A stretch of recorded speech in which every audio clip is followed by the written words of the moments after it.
Good evening, everyone, and thank you for coming. This is Inside Leather History, a Fireside Chat. I would like to thank Mr. Joanne McDonald for being my guest this evening, a personal friend and a very wonderful member of our community. I'm going to go ahead and start right at the beginning. Let's get the dirt. Where did you grow up? Grew up here in Chicago, on the near west side.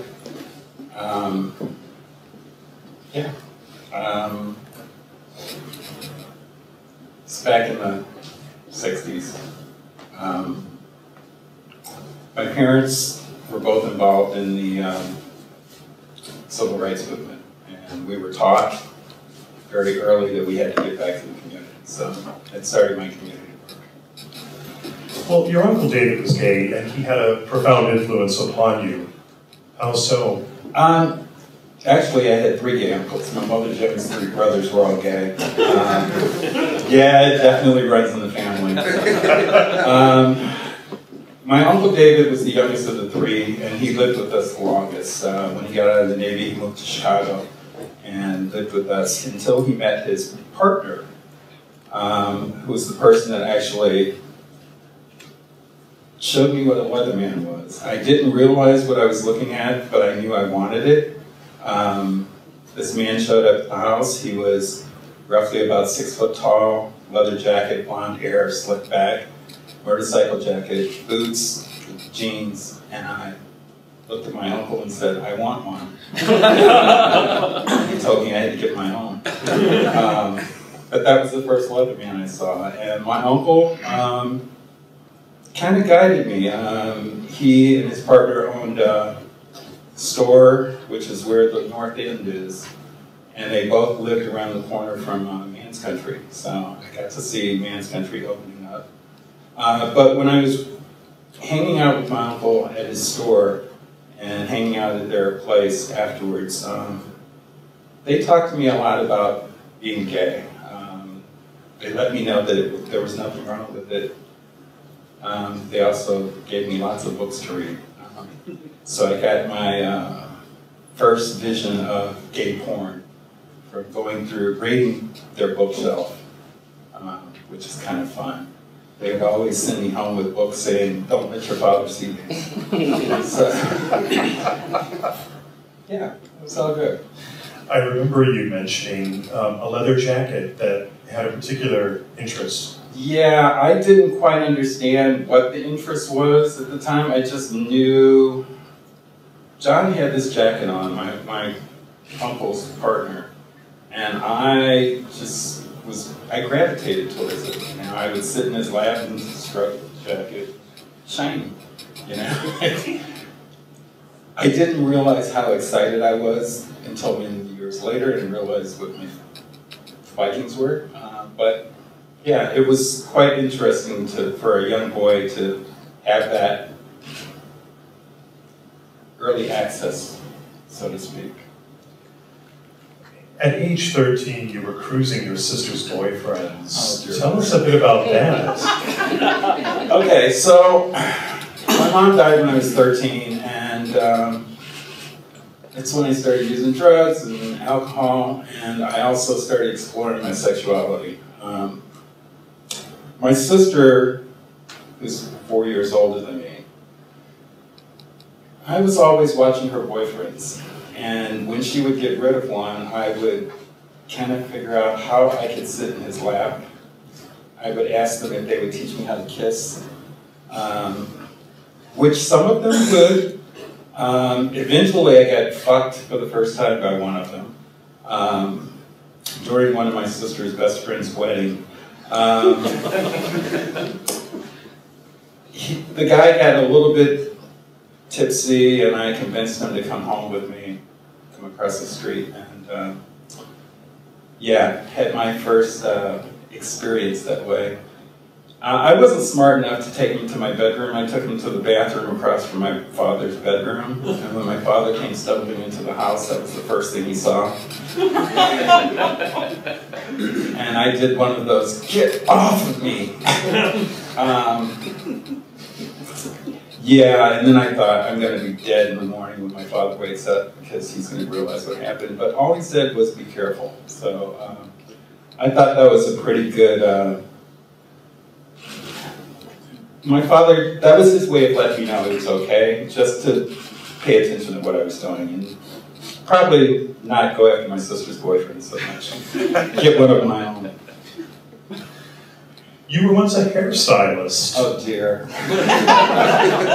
Please, expound. Okay, so imagine little gay Joey at home on a Saturday night with the family sitting around, and my mom and my sister had real long hair, and I decided I was going to open up Joey's hairstylist shop. And I took all of my sister's little hairstyling books that girls used to have in the 60s.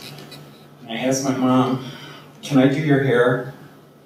She looked at me, and she looked at my dad, and my dad kind of shrugged his shoulders, and she said, okay. She liked what I did, so it became this big thing on Saturday or Sunday night while they were watching Bonanza or Walt Disney World. I would do my sister and my mom's hair. But this is really cool. They paid me $1, you know. But hey, that's really nice. I tell all the girls in the neighborhood, you know, I'll do your hair too. They weren't going for it though. You've depicted living in a bit of a tumultuous time in the city of Chicago. What sorts of things did you see in the 60s as you were growing up there? Okay, I grew up on the west side, near west side of Chicago, right outside of the University of Chicago area. When Martin Luther King got killed, my neighborhood went up in flames. We were told to stay at home, but we could see orange in the windows. My father's mother got stuck somewhere, and she called my father up. It took him like 3.5 hours to go about what should have taken him about 20 minutes. And the entire time we were waiting to, you know, hear back from the police or something that something had happened. The neighborhood that I was in, my first recollection of it, it was a very mixed neighborhood. And after the riots of '68, the neighborhood completely changed. All of the doctors, young doctors, the interns, the Latins, the Irish, the Italians, the Mexicans, all moved out. And it was just left a little bit of a shell of a neighborhood. So that was kind of scary. I saw a lot of stuff down in Grant Park when I was growing up. There were a lot of rallies. Not all of them were peaceful. I was not allowed to go down. I wanted to, the Democratic stuff that was going on, but my parents thought I was far too young for it. I remember my parents both being involved in some of the marches that Martin Luther King did, but we were not allowed to go. Yeah, there was a lot of stuff that happened in Chicago in the 60s, late 60s. Tell us about dancing on Soul Train. Ooh. Okay, so Soul Train started in Chicago. And it was one of those things that every person, every kid of color wanted to be on Soul Train. That was the big thing. You had to be 13. And so I had to wait until I was in high school. One of my friends from high school, her sister and I started dancing together at school dances and decided we'd try for Soul Train. And we actually were called to come on. We had this, back in those days, you had to dress up special. So we would go down to Woolworths, for those of you who were around back in those days, and buy easy sew patterns.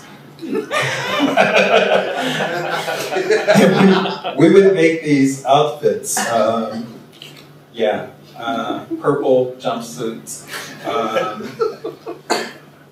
blue velvet knickers. We made these really outlandish outfits because we wanted to be seen. Maybe it was I wanted to be seen. She just went along with it. And we would make these elaborate dance steps up. And more often than not, we would win, and we got to come back. That was a big thing. If you won Monday through Thursday, you got to come back on Friday. And not like it was anything really important, but it was a big deal for us at the time. That was real fun until I met this guy named Ray Ray. And some of you guys know who Ray Ray is. Whenever he was on the show, there was always a tie, and I kept going, bitch, get the fuck out of my space. Ray Ray and I ended up being very good friends, but we hated each other in high school just for the dancing. It's like we were in each other's space, so yeah. That's Soul Train. Did you ever make national TV or was it? No, that's the thing. When they moved out to LA, they didn't bring any of the people other than Don Cornelius. They didn't take any of us out there. They hired professional dancers to be on the show. Davita Joe Freeman was one of them. They didn't bring any of the people from Chicago, and it was all teenagers from high school in Chicago, and they changed the whole format some. But you served in the Navy. Tell us about that. Why? Inquiring minds. Okay, so I joined the Navy in 1974 because my best friend, who was getting ready to graduate from high school, got into an argument with his father and decided he was going to join the Marines. And I thought, you're going to die. So I said, let's join the Navy together, thinking I would have a chance to talk him out of it. And he said yes. And wanted to go to the recruiter the next day, so we did. And I thought, I still had a chance to talk him out of it. But I ended up going. My father, his first question was why. Knowing that I was gay, he was just a little concerned that the military would not be the place for his little baby. But I proved him wrong. It was actually a good experience for me. I needed a little structure. Control. I joined the Navy for 2 years. I ended up staying for 6. And after 2 years of school, I finally got to the ship. I found out I was going to be in charge of the nuclear weapon system, which was probably the stupidest thing that the military could possibly do.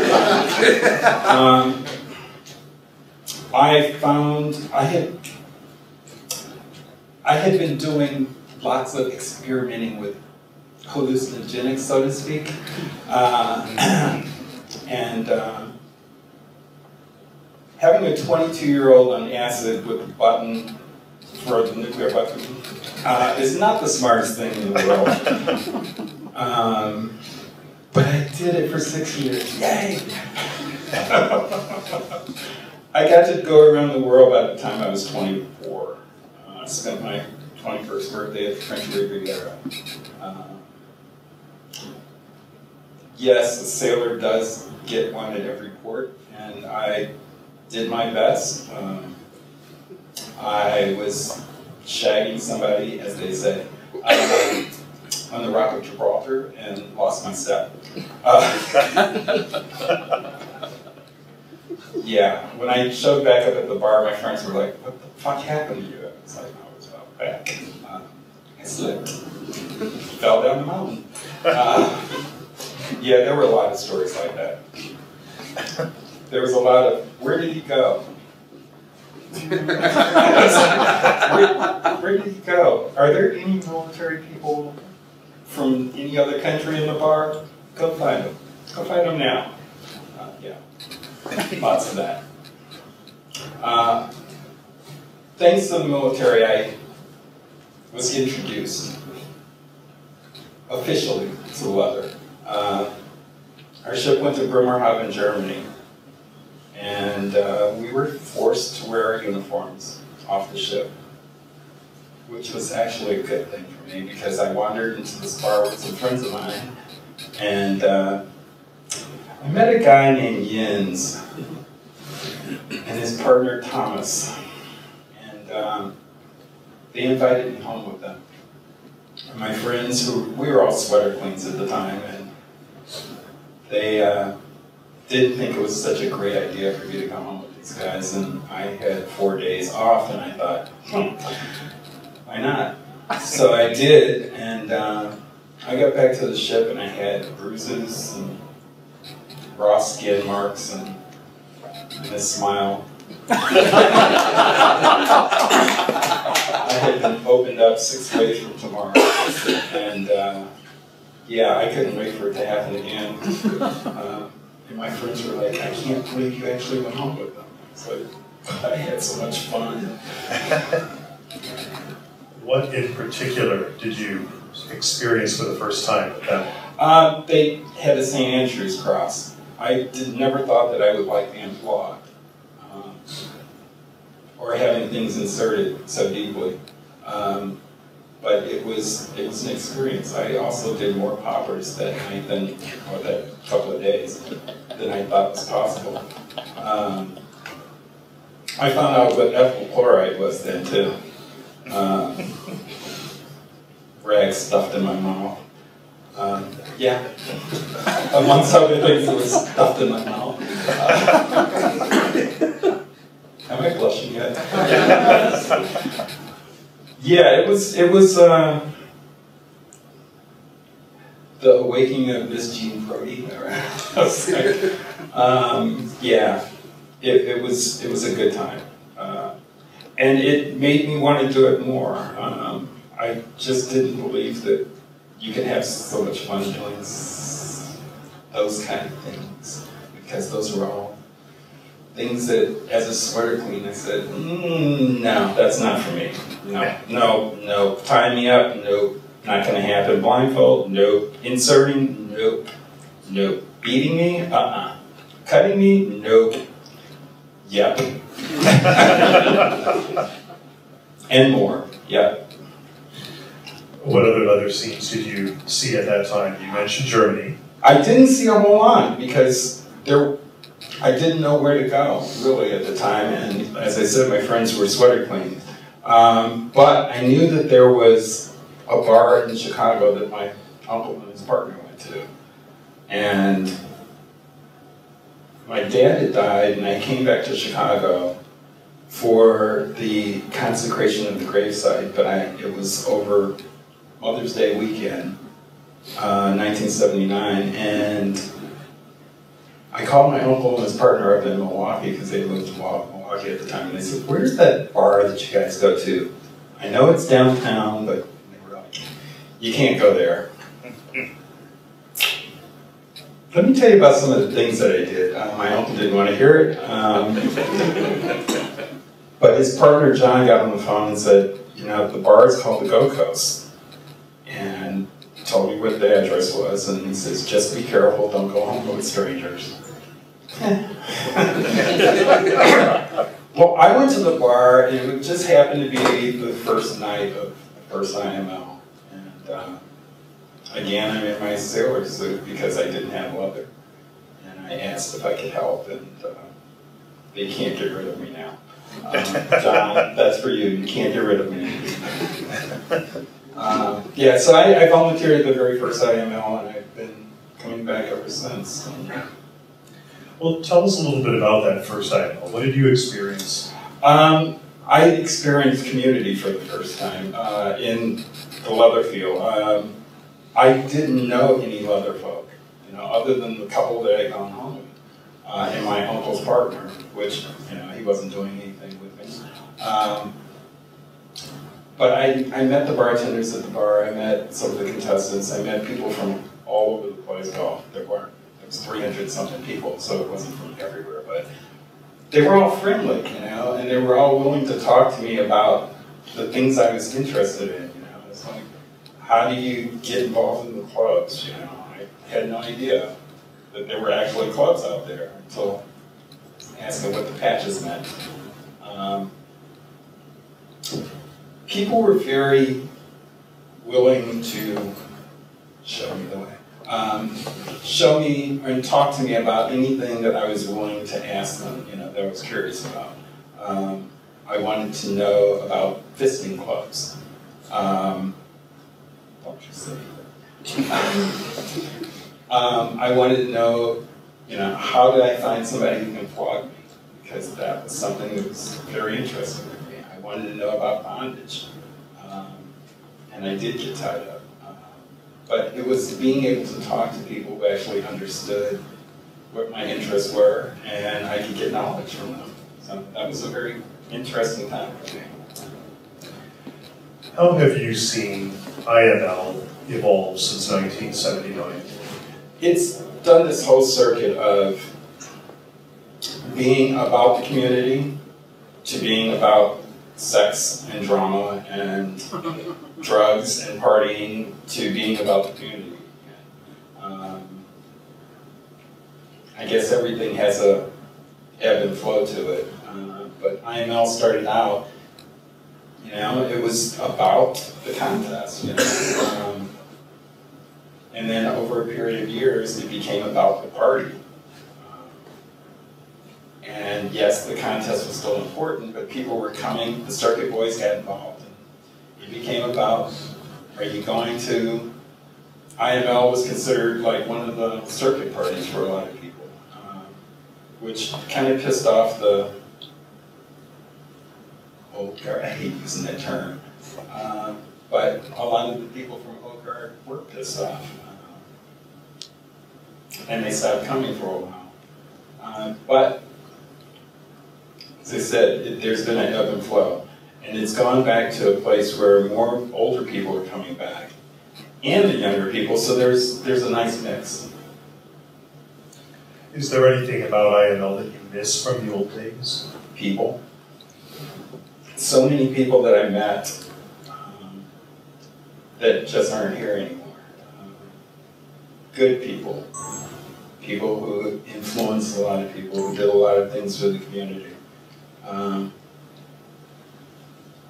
Yeah, I miss the people. In all these years of IML, what sorts of jobs have you had? What sort of volunteer work have you done, or other things with IML? I started out as a gopher. It was you boy, do this.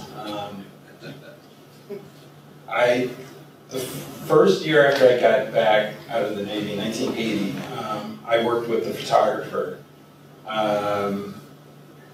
Man's Country was a much different place back in those days. It was one of the premier bathhouses in Chicago.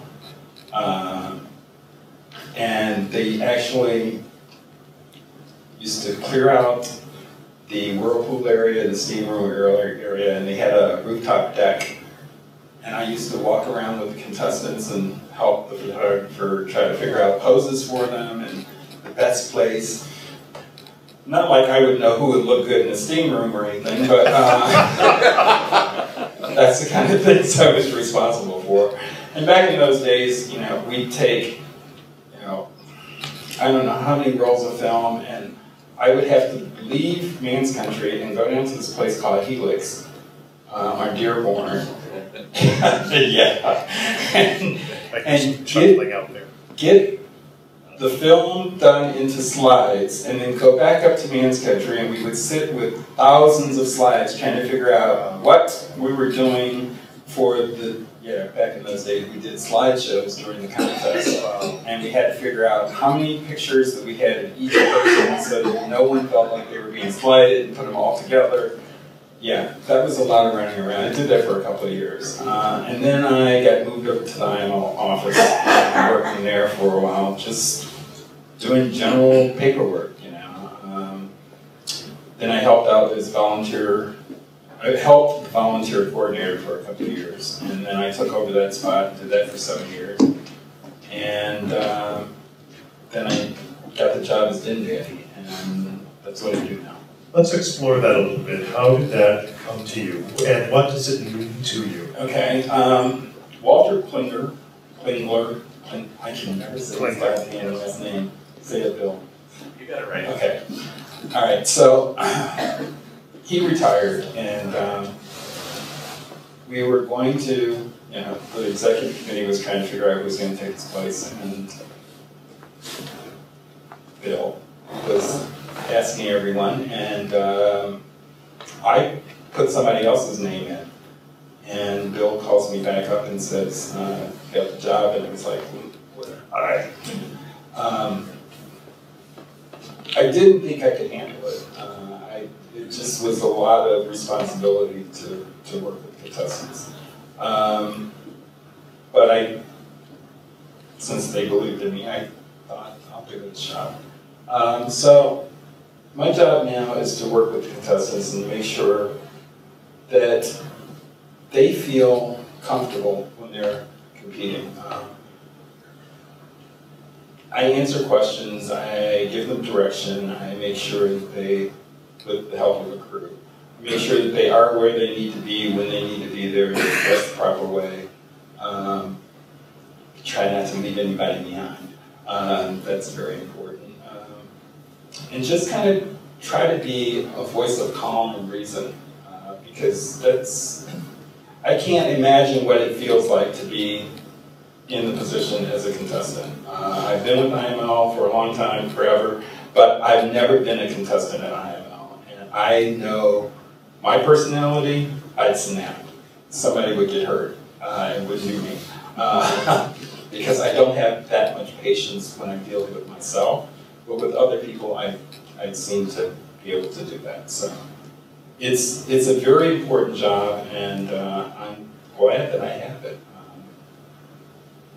I feel like I'm able to give something back, whatever small amount that is. I'm very grateful that I have that opportunity.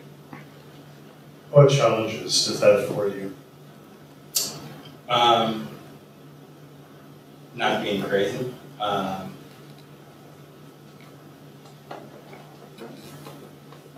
It's hard to explain a job that helps me grow as much as it helps them grow. Every year, there's more challenge to think outside the box on how to help these guys stay in a place of calm.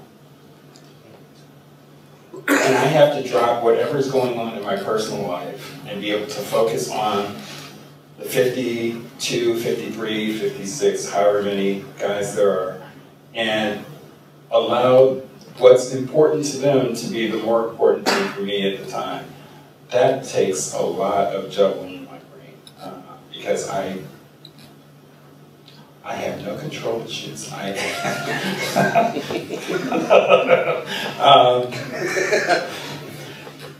But I have to let go of my own shit in order to be able to be there for them, which isn't always easy, I spend a lot of times with my pup saying, I fucked that up again. And it's like, Daddy, you didn't fuck it up. You did what you're supposed to do. You've seen probably hundreds, if not upwards of 1,000 or more contestants come through that process. How have you seen the contestants evolve over all these years? They've become more political. Early in the days, because I didn't deal with contestants directly, I didn't talk to a lot of them. I played with several, but I didn't talk to them in that way as to what they were trying to do in their, by competing. But I have noticed that as the years have gone on, the people's speeches have gone from just about working in their own private communities, small communities, to being on a larger international scale, and things like Mr. Friendly, stuff like that, Leather United, there's all kinds of things that these guys have been doing recently that has stepped outside of the general box, the small box of just simple community activism. And they've become, guys that are looking beyond their own community, beyond the walls, borders of the U.S. even, So that's been really amazing and wonderful to see that happen. Where do you see INL and its contestant group going in the next few years? Mars and beyond, no. I think that people are going to continue to push that boundary of activism. There are so many things that's going on right now that people are starting to go, I can do something about that. And they're looking back at what has already happened and saying, okay, if they can do that, then I can go a little bit further. That's a great thing to see. It's showing that community activism is alive and well. And it's a wonderful thing to see. It really is a wonderful thing to see. When I hear people say, well, what does the little community do? Really? Don't need to write it down? It's a lot. It's a whole lot, and I love being part of that. What does sobriety mean to you and to the community? Sobriety means everything. I would not have anything that I have right now if I didn't have my sobriety. I started using right after my mom died, and I used from the age of 13 to the age of 35. I did lots of acid. I have brain cells that will never talk to each other again. I did crystal for far longer than people thought that it was around. I smoked more pot in more different countries than my lungs are happy about. And I got sober in 1991, and my life that was on a downward spiral changed. I've learned what gratitude is because of my sobriety. I've learned how to be grateful for the smallest things.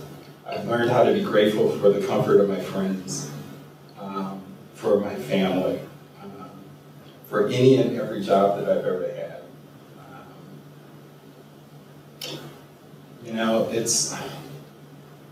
It's a daily gift, and it's something I try not to take for granted. I stay involved in the recovery community as much as possible. I sponsor people I'm sponsored. I'm involved with IML's recovery group, and I get to reach out to people from all around the world who come to Chicago that are in 12-step recovery, and it's just an amazing way to look at life. Things that used to bother me don't. I know what's important, and a lot of the crap that runs around in my head is not important. So yeah, my sobriety means everything. Have you had challenges in that arena with the contestants? There have been a couple of contestants who have met K-holes and various other things, but for the most part, at least in the last 6 years or so that I've been dealing with it, there hasn't been any problems like that. More and more people are being open about their recovery, which is a great thing because there's no reason to be ashamed about it. But I reach out to every class every year and let them know that not only am I sober, but there are several other people who are involved with IML, who are in recovery, and that they don't have to feel like they're alone. Because these guys are coming away from their support groups, and this is a very stressful situation. It's very easy to pick up in a crowd, pick up something to calm your nerves. We're there to say you don't have to do that. That's really important. What do you miss about the old days of the community? back rooms. Hey, that's true. I was very popular in back rooms.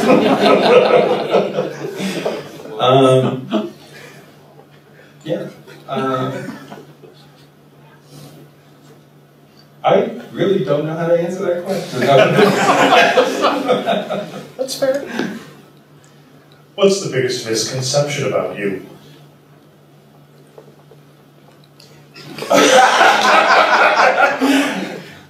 I see no evil, hear no evil, and speak no evil over there.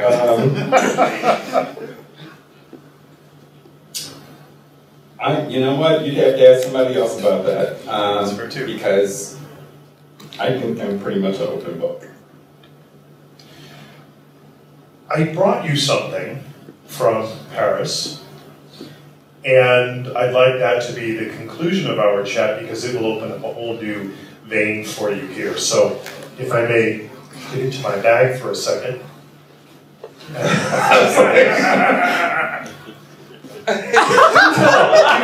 What is the significance of this? This is honey.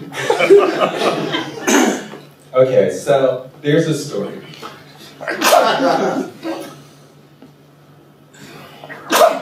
Let's see.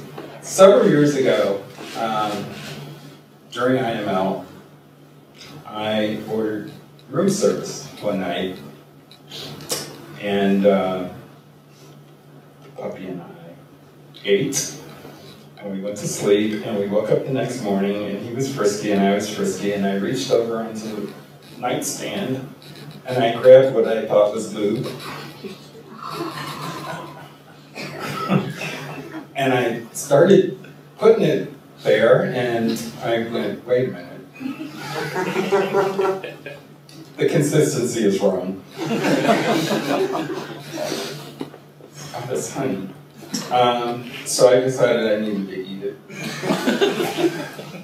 And I came downstairs for our morning meeting and promptly announced to everyone that I found a new thing to do with honey.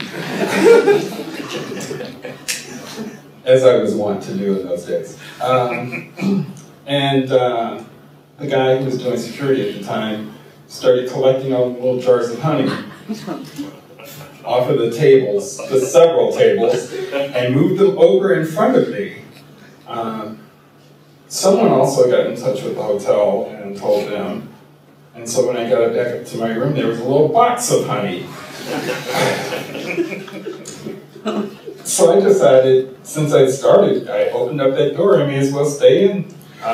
So I really started exploring honey and boys. Salt and sweet, it really is a treat. And now I am getting honey from all around the world. It's one of the things I always tell contestants, bring me honey from your country, because I want to know what honey from everywhere tastes like on boys. Yeah, I'm going to die of diabetes. I have eaten so much honey in the last couple of years. There are jars and jars and jars in my house.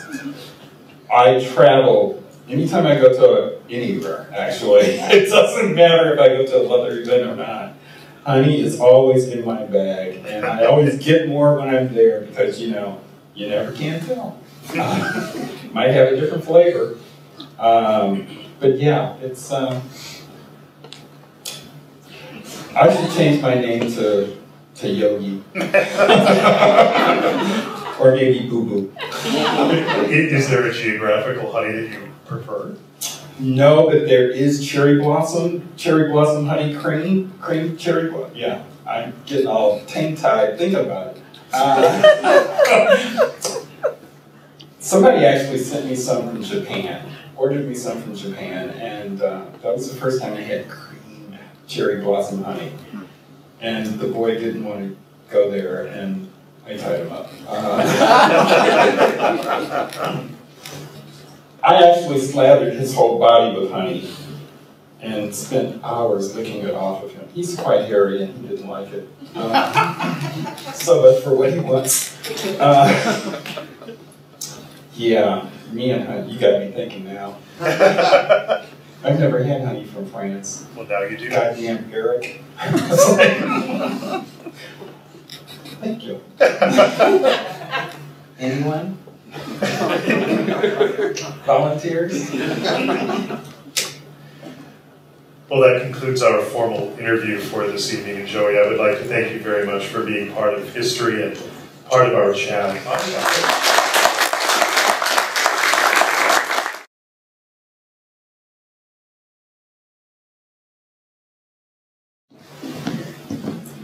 How often are you able to pick the winner? Predict? We've gotten pretty good about that. I'd say in the last 10 years? In the last 10 years, probably 70%, 80%. Yeah. It's all about how little baggage they bring. You know, because we all carry baggage, but it's about how they show up and how involved they are, and they don't stress about it. You know, you can usually see that real quickly. How true they are. Yeah. How real, you know, it's like, there's this thing that we always say is, don't try to, you know, flub the judges, because they're going to see right through you. They've heard it all, they've seen it all, and if you try to be what the judges, you think the judges want to pick, it's not going to be. It's not going to happen. You got 9 judges. How can you be what all of them want? So just be yourself. More questions? Hi. This is a sort of political question, somewhat. As a person of color, what's your thoughts then in '79 and today, being a person of color in the leather community? You know, when I first started coming around, there weren't a whole lot of people of color, but we weren't pushed to the side. You know, it was that spot in the snow sort of thing. People noticed you easier in a crowd, and often they would come up to you and talk. There are a lot more people. There are clubs. There are events specifically for people of color these days, which is a really great thing. And more people feel like they belong. I remember having a conversation with somebody back in, I think it was like 1982 or 3, and they were so hung up on the term boy. They were like, I'm submissive, but I don't want anybody to call me boy. And it's like, then don't let them call you boy. Why are you stuck on that term, you know? But, you know, people have to get past their own little personal crap. And I know I did, but yeah, I think it's a very welcoming community, and all you have to do is show up, and people will welcome you in. Next. More questions? Uh-oh. Marie, you have no questions. But the one that I want to know, at least as a shelter person, what is a sweater queen? Oh, okay. So I'm a child of the 60s and 70s, and as I was growing up, cashmere sweaters and chinos. Okay, first of all, I had to get beyond the days of platform shoes and bell-bottoms and knit shirts. And then I thought that I was avant-garde. And we bought cashmere sweaters from all over the world, and chinos, and you know, we got our shirts done at the laundry and starched and military creases, and yeah, we didn't know how to put our sweaters on. We often wore them tied around our necks. That's a sweater queen. Polished beyond your wildest dream. Plucked eyebrows, eyeliner. That's a sweater clean. Yeah, I actually had an eyeliner when I actually walked into that first bar in Irma. I'm surprised those guys took me home. But they did. They washed my face too. Yeah. More questions? What'd you say, John? Oh, I'm sorry. Nick, you had no questions. One of the things you talked about was that you were in the Navy. So can you tell us a little about your initiation when you crossed the equator? Oh, so, those of you who know anything about the Navy know that there's an event called the shellback initiation. And that's for guys, when you cross the equator for the very first time, you become a shellback from a polywog. My ship was the USS California. Randy Schultz wrote about it in his book, Conduct Unbecoming, as the gayest ship in the military at the time that I was on it. And I had two brothers who were in the Navy at the same time I was in, and they would send me letters going, what the fuck is going on your ship over there that everybody's calling it Little San Francisco. I don't know, I didn't do nothing. So, we were in Italy, and they let us know that our holiday time in Italy was being cut short. We were going around to the Indian Ocean because, you know, the embassy had just been taken over in Iran, and we were going around and being on point. But we were leaving from the Mediterranean and going around the tip of Africa, and they said, all right, we're going to have our shellback initiation. So every division has to come up with one person to be Miss Polywog. Because King Neptune will not come on board the ship to grant everyone being shellbacks without a damsel. So, we had 26 divisions on my ship, and of those 26 divisions, I think they had like 18 or 19 divisions pick a gay man to be the contestant. So we went shopping together our last day in Italy, and we bought wigs and makeup and heels and fabric and yarn for hair and copper wire and yeah. And the morning before we crossed the equator, we were told that we had to dress up. We were like, but the contest isn't until later today. You have to dress up now. Okay, alrighty then. So, imagine this. Sicily, no.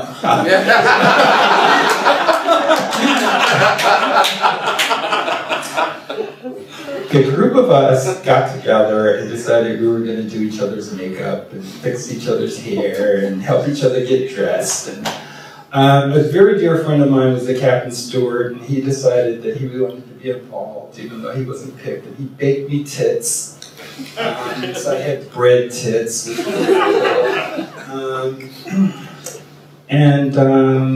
We started roaming the halls of the ship. We would see somebody standing down there by his office door, and it's like, yeah, girls. And we would just kind of swarm around this man and leave lipstick prints on his face and take his cup of coffee and put lipstick prints all around it and have pictures taken. And then, you know, later in the day, they actually had the contest, so we all got to get up on stage and get hoots and hollers, and they picked the guy who was going to win, and they told the rest of us we were written up for impersonating women at sea. But she told us to do this. So the next day was the actual shellback initiation, and we were the ones that were put up front. They had us dress, put on your uniform inside out and backwards. Okay, put your underwear on top of your uniform. Put your shoes on top of your socks. And get down on your hands and knees and put your nose up into the butt of the person in front of you. And that's how we crowd around on the ship for our initiation. So yeah, the military is not homoerotic at all. No. No, just dress up as girls and, you know, on a ship of a bunch of 19, 20, 22-year-old guys who haven't seen a woman in a long time. Yeah, we had dates, lots of dates. It was a good date night. Next.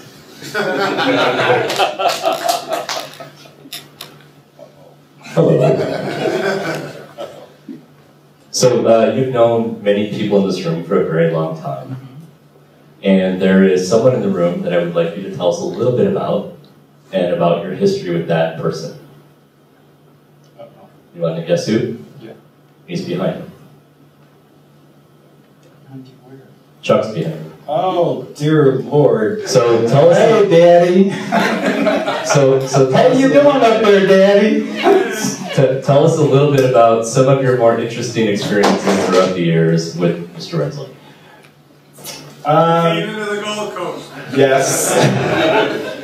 Chuck Winslow likes my ass, okay? I'll just start it out like that. Not the story I wanted. Which story? There's so many. This is the naked city here, you know? It's like... Yeah, that story. You mean the most recent one? No, I mean the one where you're walking up the stairs as a sailor and somebody slapped you on the ass. You slap me on my ass every time you see me, though. He did. I had on my uniform, and he slapped me on my ass, and he asked me if I was a real sailor, and I said yes, and he grabbed it again, and he said, good. If anybody knows Chuck, you know that he's an ass man.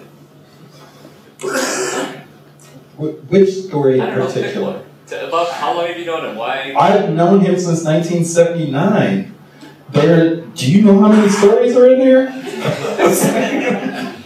Chuck, tell me a story that I can tell them.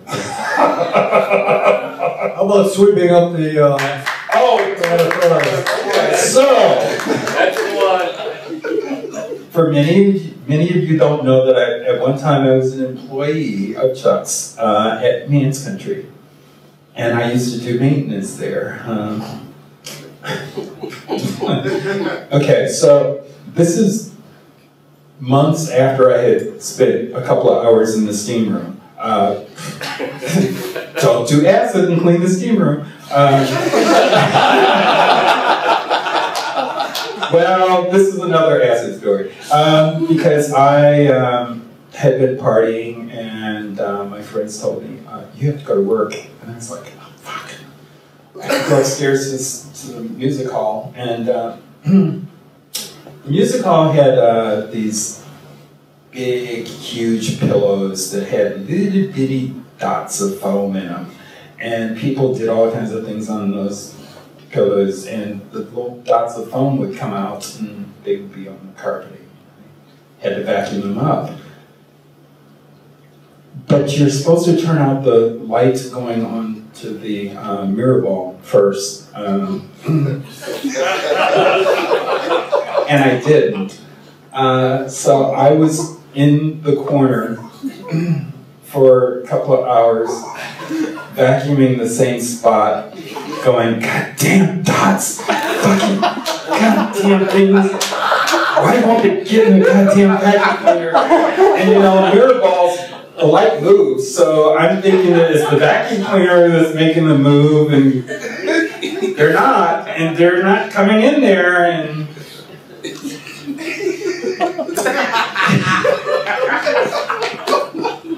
so somebody finally showed up and turned the light on, and all the dots stopped.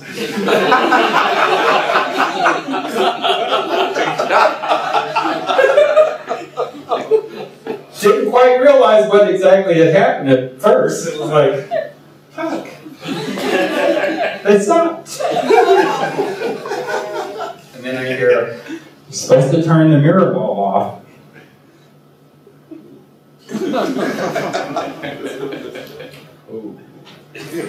Yeah. There are many stories like that from my time in man's country. Yeah. Yeah.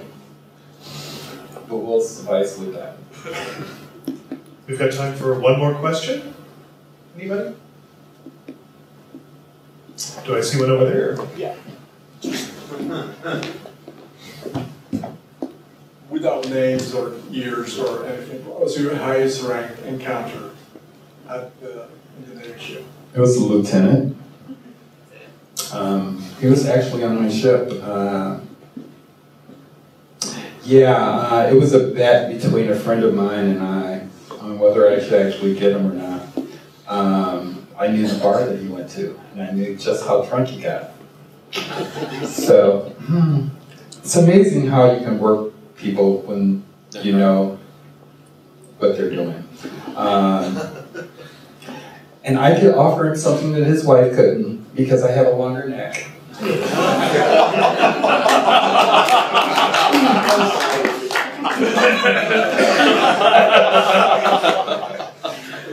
Well, I'm just being honest. And no gag reflex. It's been pushed back so far. You know, there's supposed to be a reset button back there somewhere, but I don't know where it's at. And I don't care to find it. There's something about being able to... Never mind.